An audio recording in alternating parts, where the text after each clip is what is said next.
Let us start in 3 seconds. I have great pleasure in welcoming you to the 8th annual meeting of the All India Council for Technical Education. You are aware that the Constitution of the Council has recently been revised in order to make it a more compact body, and the Council, as reorganized, is meeting today for the first time. I will, therefore, crave your indulgence for a few minutes to refer to the circumstances in which the Council was originally set up and the work it has accomplished in the last 7 years. It was in January 1944 that the Central Advisory Board of Education recommended at the instance of the Technical Education Committee of that body that the government should set up a central organization to stimulate, coordinate, and control the provision of technical education on an all-India basis. The government considered that recommendation and set up the All India Council of Technical Education to survey the whole field of technical education and to advise them on measures that might be taken from time to time for development in this field. Shri Sarkar was appointed chairman of the first council, and he served for 2 terms with conspicuous ability.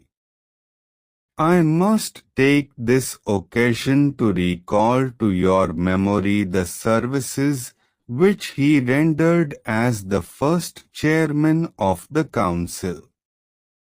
I am sure you will all agree that his death is a great loss to the cause of technical education in the country.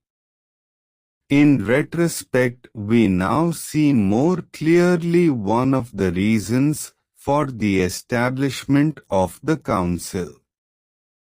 After the outbreak of World War II, the government of the day felt increasingly that they must secure the cooperation of Indian national leaders in order to create the necessary enthusiasm for the war effort. They tried to associate leaders of the Indian National Congress with the government, but the Congress refused the invitation as the terms on which it was issued were unacceptable. The government realized that they must have at least a semblance of Indian support, and therefore invited some selected individuals to come into the Executive Council. They also wanted to prove to the world that even if the Congress leaders had not agreed to accept office, they were themselves anxious to develop nation-building services in India. Those who accepted the British invitation were thus in a position of advantage and utilized the pressure exercised by them. I have watched closely the valuable contribution of the Council towards the development of technical education in the country since its inception. As Minister of Education, I have naturally been interested in its working, and I am happy that my association with the Council will henceforth be much closer than it had been in the past. Some of the landmarks in the history of the Council naturally come to my mind on this occasion. You are aware that it was primarily at the initiative of the Council that the Government of India decided to strengthen a number of undergraduate institutions in various parts of the country by providing grants amounting to about 1.5 crores of rupees. It was also on the recommendations of the Council that the government accepted the proposals of the Sarkar Committee to set up 4 higher institutes of technology in the country. The Council is also responsible for undertaking steps to establish closer relations between industries and educational institutions by establishing different types of industrial training schemes. There has been a good deal of expansion of facilities in technical education during the last 5 years. Most of it has been provided in the normal course in the colleges preparing students for university degrees or college diplomas. I understand that the intake of engineering degree courses has increased from about 2,500 to over 3,700 in the last 5 years.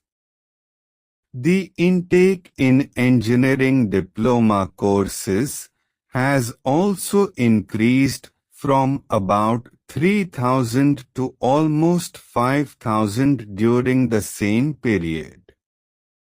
In fact, there are some experts who hold that the expansion in facilities has been too rapid and that there is not enough scope for the employment of the persons trained.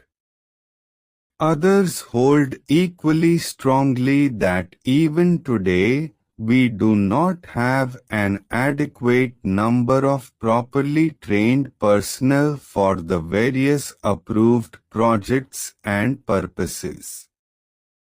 What is therefore needed is a review of our requirements, not only in terms of numbers, but also in terms of the type of training necessary. In January 1951, the Council appointed a committee to assess the requirements of technical manpower with a view to undertaking this survey and also estimating what the requirements are likely to be for our various development schemes. I understand that, as the Planning Commission had not, until recently, taken final decisions on the various schemes, the committee was unable to come to firm conclusions. Now that the 5-year plan has been approved in principle, I hope that the committee will carry out the task assigned to it as speedily as possible for us.